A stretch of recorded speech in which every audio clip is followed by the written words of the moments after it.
Welcome to this edition of ONTV News. I'm Ian Locke. With Halloween officially over, the holiday season is here. And so with it comes the spirit of giving. Gleaners Community Food Bank has teamed up with the Oakland Township Lake Orion Patch for a virtual food drive. Their goal is to collect $10,000 through November 17th to help feed the area's hungry families. The Oakland Lake Orion Patch, along with the other 30 Michigan sites, launched its first annual virtual food drive on November 1st. Visit OaklandTownshipPatch.com and click on the Patch Fights Hunger link. You can then navigate to the Gleaners virtual grocery shelves and participate in helping feed hungry families. Gleaners says each dollar donated provides 3 meals for hungry families. With the presidential election just days away, Governor Rick Snyder paid a surprise visit to Orion Township. His purpose was twofold: to support manufacturing companies in Michigan and to promote his stance on the 6 proposals that will appear on the ballot on November 6th. MPD Welding Incorporated was the site of the governor's visit, a tool and die welding company located on M24 in Orion Township. Upon his arrival, the governor was greeted by local dignitaries and business leaders. He sat down with those in attendance for a brief Q&A before heading out for a tour of the facility. Following the tour, the governor fielded more questions and touched on the economic growth that's taking place in the Orion area. You're at a great location here. Lake Orion's a fabulous place. You're in one of the best counties in the country, in Oakland County. And I think we're in one of the best states in the country, in Michigan. We are making a comeback, and we should be proud. Our unemployment has dropped significantly. Personal incomes finally started going back up. We are the 6th fastest growing economy of the 50 states last year. Homes are being sold again. Home prices are going back up. It's happening all over. And it's because we're finally working together as Michiganders better than we have in the past. But I'll give you an illustration of why Tuesday is important. Washington is a mess. And if you look at what Washington needs to do, the 3 key things that show up on almost everyone's list is they need to balance a budget, they need to deal with the national debt, and they need to do tax reform. Look at Michigan. In the last 2 years, we've balanced our budgets, we're taking care of our debt, and we've done tax reform. So we should be really proud, and I hope you speak out, that Michigan is the model the country should be following now, instead of us lagging at the bottom, which we were a few years ago. Let's just keep going. And you got a great center point here because we're following you, the job creators. We're here to support that success because we all win together. The governor also encouraged the crowd to get out and vote on Tuesday and repeated his mantra: yes on Proposal 1, no on the rest. If approved, Proposal 1 would expand powers for emergency managers and the ability of the governor to appoint EMs. The other proposals deal with such topics as labor, energy, taxes, and transportation. Proposal 6, if approved, would require voters to approve the construction of a new bridge or tunnel to Canada. If some of these were to happen, particularly those constitutional amendments, we could take a step back in time. We could go back to the kind of the environment we had in 2008, 2009. We need people to get out and vote and to make a thoughtful analysis, and that's why I'm always happy to give them thoughts and ideas about what's going on in Michigan and what these proposals could do. The ballot proposals is very clear in my view. Yes on one, no on the rest. And I need people to help pass that word once they've done their own analysis and come to that conclusion, because that helps us all. So get out and vote, pass the word. You know, I hope he heard loud and clear, and I think he did, that, you know, we have a real need for skilled trades. You know, a lot of people thought that skilled trades were kind of a thing of the past, and they're alive and well, especially here in Orion. You know, MPD's looking to add on and add a big furnace, and they have a real need, so I think that's the biggest thing he probably took away. My main thing is getting good, educated people in the workforce. That's what we're looking for. We're having a heck of a time trying to find them. And that was what I was trying to get across to him, as well as showing him what Michigan, as far as manufacturing, you know, everybody say it's dying here and everything, but it really isn't. I wanted to show him, yes, it's still here, it's still alive, and we still can do it. For those who can't make it to the polls on November 6th, you can visit the clerk's office on November 3rd from 9 a.m. to 2 p.m. and vote absentee. Registered voters must meet at least one of 6 requirements in order to qualify for an absentee ballot. You must be 60 years or older, unable to vote without assistance at the polls, expecting to be out of town on Election Day, in jail awaiting arraignment or trial, unable to attend the polls due to religious reasons, or appointed to work as an election inspector in a precinct outside your precinct or residence. Absentee voters can vote at the clerk's office during the Saturday hours, but they also offer a drop box so completed ballots can be dropped off at any time. If you can't make it to the polls on Election Day because of physical disability or death or illness in the family, and you miss the Saturday 2 p.m. deadline for absentee voting, you can still request an emergency absentee ballot. Requests for an emergency ballot must be submitted to the local clerk's office before 4 p.m. on Election Day. All ballots must be received no later than 8 p.m. on Election Day, Tuesday, November 6th. While parents are busy deciding on our next president, their children can take part in an election of their own. The Orion Township Public Library is holding Vote for Books 2012. Polls are open November 5th through the 6th from 9:30 a.m. to 8:30 p.m. Children are being asked to vote on their favorite books in multiple categories, including favorite picture book, chapter book, and middle grade book. If you can't make it to the library, kids can vote absentee just like their parents. Absentee votes can be cast online at orionlibrary.org. For undecided voters, visit the library website and watch campaign videos made by library kids. We here at ONTV would like to congratulate one of our shows on reaching a very special milestone. Between Taormina's Sports Talk recently celebrated their 1-year anniversary episode. Sammy Taormina, Anthony Taormina, and Ian Witherspoon and Pat Ronan produced 52 episodes in 52 straight weeks. Mixing general sports talk with zaniness and humor, PT Sports has become one of the most popular programs on ONTV. PT Sports has generated enough attention to draw special guests, including Pat Caputo, Chris Barnett, and more. You can watch Between Taormina's live on ONTV every Tuesday at 6:30 p.m. You can also catch past episodes on ONTV's YouTube channel. Congratulations, guys! We look forward to celebrating episode 104. If the prospect of having your own show like Between Taormina's is intriguing, then you'll be glad to know ONTV offers classes in television and video production. Classes run 5 weeks and cost only $10 to Orion residents and $25 to non-residents. We offer classes in studio production and field production, as well as specialized workshops for current volunteers. If you're interested in classes, you can contact the studio at 248-693-3377 and register for our next orientation. Check our website at orionontv.org for upcoming information. We'd also like to announce to our current volunteers that we recently purchased 4 new checkout cameras.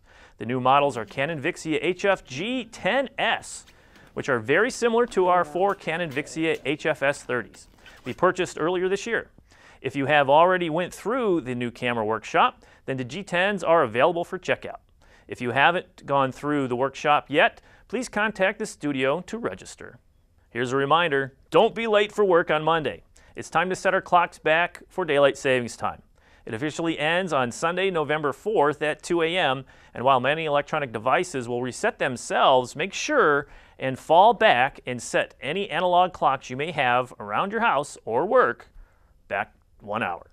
Daylight savings time begins again on March 10th, 2013.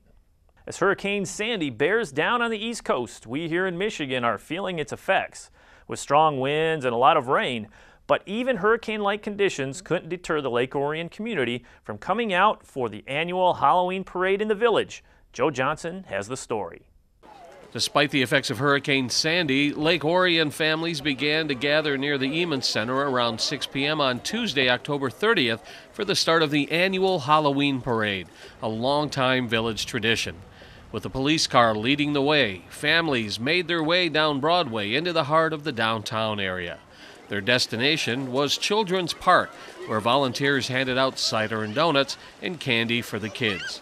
Lake Orion's Downtown Development Authority organized the event, and Executive Director Suzanne Perot told me she was pleasantly surprised by the turnout, considering the wind, rain, and cold temperatures. I'm very thankful for all the people that came to this event, despite of the weather. But after speaking to a lot of people that called on the phone today, they said, you know, it doesn't really matter what the weather is. This is a tradition. We've been doing this with our family for so many years, and we're really happy to be a part of it. So. The Chamber of Commerce took part in the event as well, handing out bags to the parents that contained coupons and other treats. Downtown businesses were encouraged to stay open late on Tuesday, and many did, handing out treats to the children walking the streets of the downtown area. Boy, I think it really shows you how important Halloween is to the kids. When the parents are willing to brave this kind of cold and rain to come out here.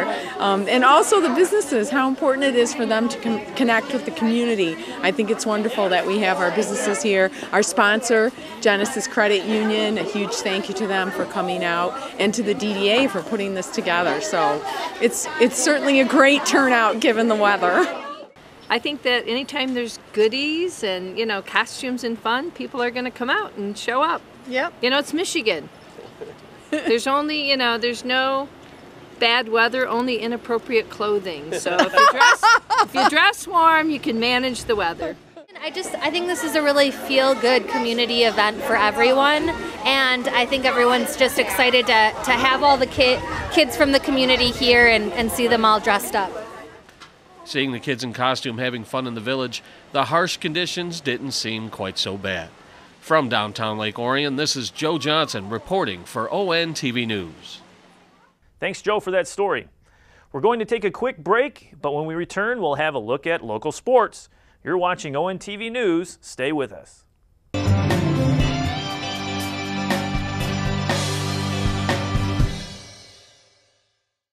Hey, this is Mickey York from Fox Sports Detroit. When I want to get the inside scoop on local sports, I watch Between Terminos or Fox Sports Detroit.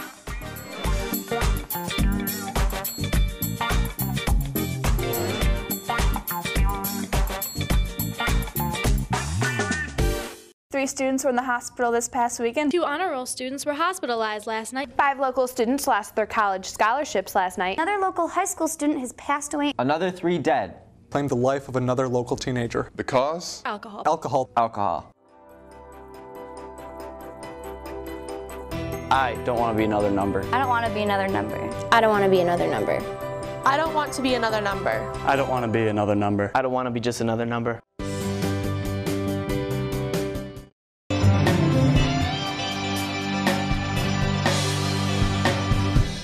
Welcome back to ONTV News. I'm Ian Locke. Now we turn our attention to local sports.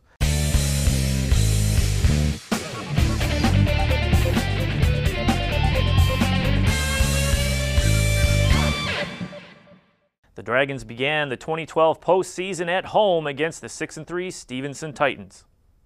Lake Orion looked to pick things up where they left off from the previous week. The Dragons' defense played extremely tough, limiting Stevenson's spread offense to 139 total yards, 85 on the ground and 54 through the air. Lake Orion was able to shut out their opponent for the second time this season, the first coming against Troy in Week 5. Lake Orion's offense didn't need to put up many points with the way the defense was playing, but they did so anyway, scoring 35 points on the night. After getting the early 7-0 lead, Lake Orion's second possession set the tone for the rest of the game as they drove down the field 71 yards on 18 running plays and converted on 2 fourth downs, eventually capping it off with a 6-yard touchdown run by Dominic Giovinazzo. Lake Orion's offense was firing on all cylinders, with Derek DeLaura completing 6 of 7 passes for 224 yards and 3 touchdowns, 2 to Chaz Miller. In addition to Dominic Giovinazzo, Lake Orion got contributions on the ground from Corey Esther, who rushed for 59 yards on 8 carries, Jacob Miller, who had 46 yards on 12 carries, and Zachary Arnold, who had 70 yards and a touchdown on 8 rushes. DeLaura and the Dragons would put the game out of reach with a 9-play, 67-yard touchdown drive early in the second half to put them ahead 35-0. Stevenson finished the season at 6-4. Despite the ugly loss, they walk away with a sense of accomplishment after turning around a program that went 1-8 just a year ago. Lake Orion improves to 9-1 and will go on to host Utica Eisenhower, who sits at 8-2 after defeating Warren Mott 28-0. You can watch replays of the Stevenson game right here on ONTV Comcast Channel 10 and AT&T UVerse Channel 99. You can also watch the game in its entirety on our YouTube channel. Just head on over to orionontv.org and click on our YouTube link. If you can't make it out to support the Dragons on Friday, November 2nd for the Eisenhower game, you can catch replays of the game on Tuesday, November 6th on Comcast Channel 900 at 7 p.m. and again at 9:30 p.m. The Lady Lobos U10 black and red teams wrapped up their fall seasons, and both teams finished in first place in the respective divisions. The U10 red team took care of business on Saturday, October 20th, winning 1-0 over a pesky Arrows squad. The game-winning goal came in the second half as both teams pressed on offense. McKenna Wilson sent a left-footer home off of a pass from Haley Schultz. The Lady Lobos U10 red team finished the MYSL Fall League with 8 wins, 1 tie, and only 1 loss. The U10 black team had only 2 games left in their fall season with a chance to also take first place in their MYSL division. They needed to win their final 2 games on the road to do so. The Lady Lobos U10 black team traveled to Fenton Saturday, October 27th to face the 4-4 TC Soccer Club. Weather conditions were cold, but the Lady Lobos brought the heat, taking the win 3-0 on goals from Abby Locke, McKenna Wilson, and an insurance goal from Haley Schultz. The black team's weekend was not over just yet as they traveled to Livonia to face Vardar South on Sunday, October 28th. The Lobos U10 black had to win this game to secure first place. The Lobos dominated play in the first half but failed to score. Tied at 0 in the second, Abby Locke scores after a miss-hit from the Vardar keeper. Lobos up 1-0. McKenna Wilson would add a left-footer late in the second, giving the Lobos a cushion they needed to take a 2-0 win. The Lobos U10 black win 2 tough matches, all in shutout fashion, to win their division. They end their fall campaign at 7-1-2. Congratulations to both U10 red and black teams for their fantastic finishes. Last Sunday, the Orion Chargers U10 team played the U10 Jason Thompson Tiger baseball team for the Jason Thompson Fall League Championship. The Orion Chargers draw from players in the Orion area, while the Jason Thompson Tigers draw from all over Metro Detroit. The game started off even after 1 inning with both teams failing to get on the board. The JTB Tigers got up on some good hitting and went up 3-0 after 3 innings. However, the Orion Chargers battled back and loaded the bases in their half of the third. With a grounder hit back to the JTB pitcher, he threw it home for the out. But the JTB catcher tried for a double play at first and threw the ball into right field. The Chargers scored quickly, tying the game at 3 apiece. In the 4th inning, with Gunnar Bouchard on third base, the Chargers selected a squeeze bunt for the go-ahead run. Adam Saktowski laid down a beautiful bunt to make it 4-3. The Chargers added another run to make it 5-3. Shawnee Cooper made all 3 outs in the 6th inning. The first out was a hard grounder to his left at second base. He smothered the ball and threw the runner out from his knees. JTB had a man on third, and JTB's batter hit a rocket up the middle. Shawnee Cooper dove to his right, catching the line drive, got up and threw the runner out at third base to complete the double play, giving the Orion Chargers the victory and the championship. Teddy Hirschfeld and Evan Crew both pitched masterfully for the Orion Chargers, with John Rubarth doing a great job behind the dish as catcher. Cruz Moran hit a rocket down first base for a triple. He scored the 5th and final run with an RBI going to Shawnee Cooper for the Chargers. Team members include Shawnee Cooper, Gunnar Bouchard, Adam Setutowski, Matthew Smith, Evan Crew, Glenn Schweihofer, Cruz Morin, Teddy Hirschfeld, John Rubarth, Brennan Jones, and Sensor Vora. The team was coached by Eric Bouchard, Frank Bouchard, Brian Schweihofer, and Scott Cooper. ONTV would like to thank Scott Cooper for this story. Congratulations to the entire Orion Chargers U10 team. ONTV will be hosting MWO Showdown, our second Michigan Wrestling Organization event, live Saturday, November 3rd at 6:05 p.m. You can catch the event right here on ONTV, Comcast Channel 10, or AT&T U-verse Channel 99, or you can attend the event as part of the live audience at our ONTV studios. MWO Showdown will feature MWO champion Jack Price in person.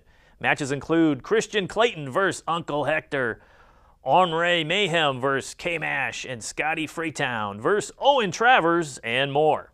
You can watch the last MWO event on our YouTube channel. Head to OrionOnTV.org and click on the YouTube link. While the fall sports season is coming to an end, it's not too long before the winter season begins. ONTV will be expanding our coverage of Dragon sports to include girls basketball, boys basketball, varsity swimming, and hockey.